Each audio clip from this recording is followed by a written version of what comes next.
নমস্কার, কৃষ্ণা স্টাইল ব্লগে আপনাদের সবাইকে স্বাগত জানাই।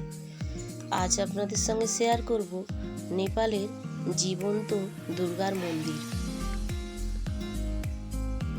দূরে দেখতে পেলেন যে দুটো সিংহের মুখ আছে, ওই যে মন্দিরটা, এটা হলো কুমারী মন্দির বা কন্যা মন্দির বা জীবন্ত দুর্গার মন্দির, এই নামেই এখানে পরিচিত। এই যে মন্দিরের সামনে দেখতে পাচ্ছেন বাজনা বাজছে, তো এইগুলো এই মন্দিরের কোনো প্রোগ্রাম বা অনুষ্ঠান নয়। এখানে ভাদ্র মাসে সারা মাস জুড়েই এই রকম মন্দিরে মন্দিরে গিয়ে বাজনা টাজনা বাজায়। কেন বললাম যে এটা জীবন্ত দুর্গা বা কন্যা মন্দির, কারণ এখানে কোনো মাটির মূর্তি করে পুজো হয় না। ওই মন্দিরের ভেতরে ছোট্ট 5 বছরের কন্যাকে দেবী রূপে মানা হয়।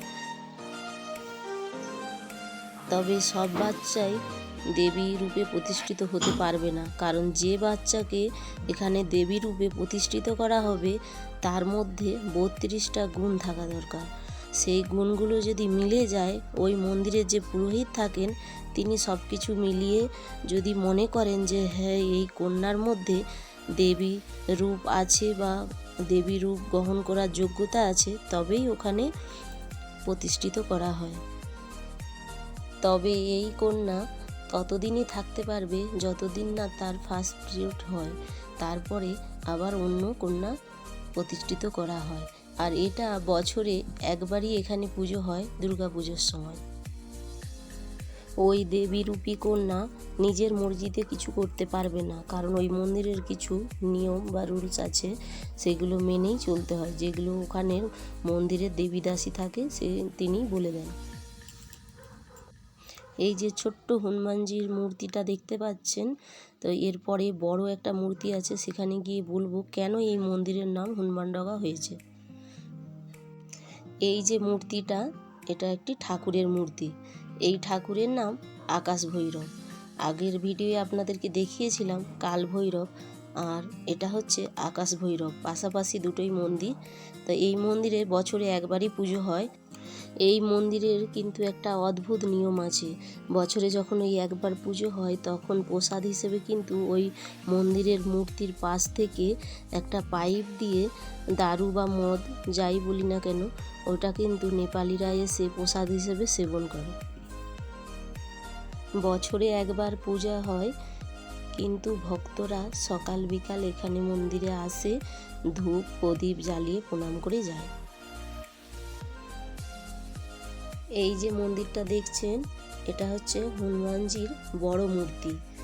এই হনুমানজির নামেই এই জায়গার নাম হয়েছে হনুমানডগা। ওই রাজা একটি হনুমান পুষেছিলেন, তাকে খুব ভালোবাসতেন। তো পরবর্তীকালে হনুমানটা যখন মারা যায়, তখন রাজা তার স্মৃতির উদ্দেশ্যে এই মূর্তিটা বানিয়েছিলেন, আর সেই থেকে এই জায়গার নাম হয়ে যায় হনুমানডগা। এই মন্দিরটা 2015 সালে ভূমিকম্পে ভেঙে গিয়েছিল, তাই এখন মেরামতের কাজ চলছে। যারা ট্যুরিস্ট আসেন বেড়াতে, তারা এই মন্দিরে টিকিট কেটে ভেতরে ঢুকেন। ভেতরে অনেক কিছুই দেখার আছে।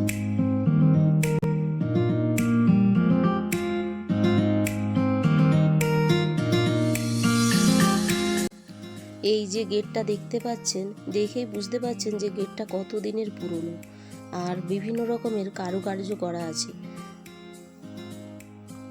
এটাও একটা মন্দির। এই গেটটা সারা বছর বন্ধ থাকলেও বছরে একবার খোলা হয়, আর ওই সময় পুজো হয়, মোষ বলি হয়। এই মন্দিরটা নেপালের যে ছোট পশুপতিনাথ মন্দির আছে, ওই মন্দিরের সামনে, আর আমাদের বাসা থেকে 5 মিনিট দূরে। আমরা ওখানে বিকেল টাইমে বেড়াতে যাই। আর এই মন্দিরের কারুকার্যগুলো একটু দেখুন।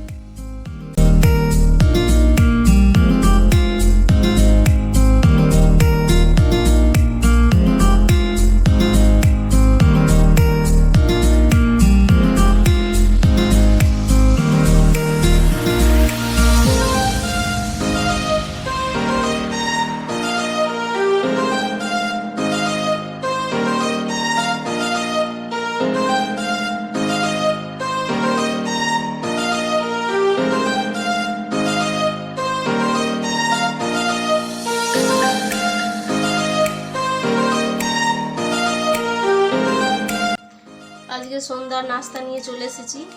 সঙ্গে আছে মুড়ি, চানাচুর, কাঁচা লঙ্কা, আর আমি নিজের হাতে বানিয়েছি চপ আর পেঁয়াজি।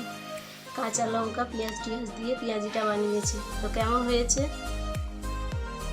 বাবু খাবে তো ঝাল ঝাল চপ? তো আকাশকে আগে দিয়ে দিই, তারপরে আমরা মেখে খাবো। না বাবু রেডি হয়ে গেছে, খেয়ে নাও। খাওয়া দাওয়া নিয়ে চলে এসেছি, খেতেও বসে গেছে সবাই। এবার খেতে দিয়ে দেবো।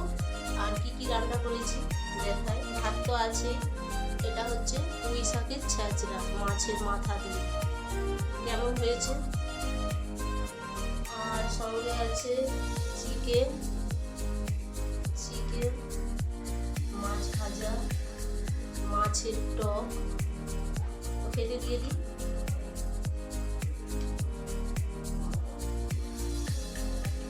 মাছের ডিম ভাজাও আছে। কম ভাজা হয়েছে, তাও তুমি খাবো।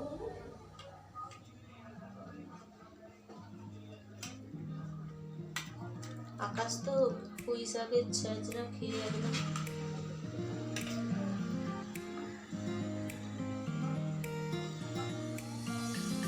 ঝাল খায় না, তবু একটু দিলাম।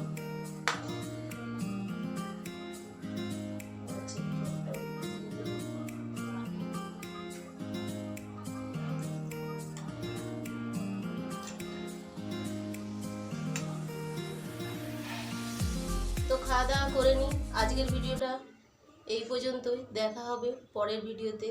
আর আপনারা আমার ভিডিওগুলো দেখবেন, আমার সাথে থাকবেন আর সাবস্ক্রাইব করবেন।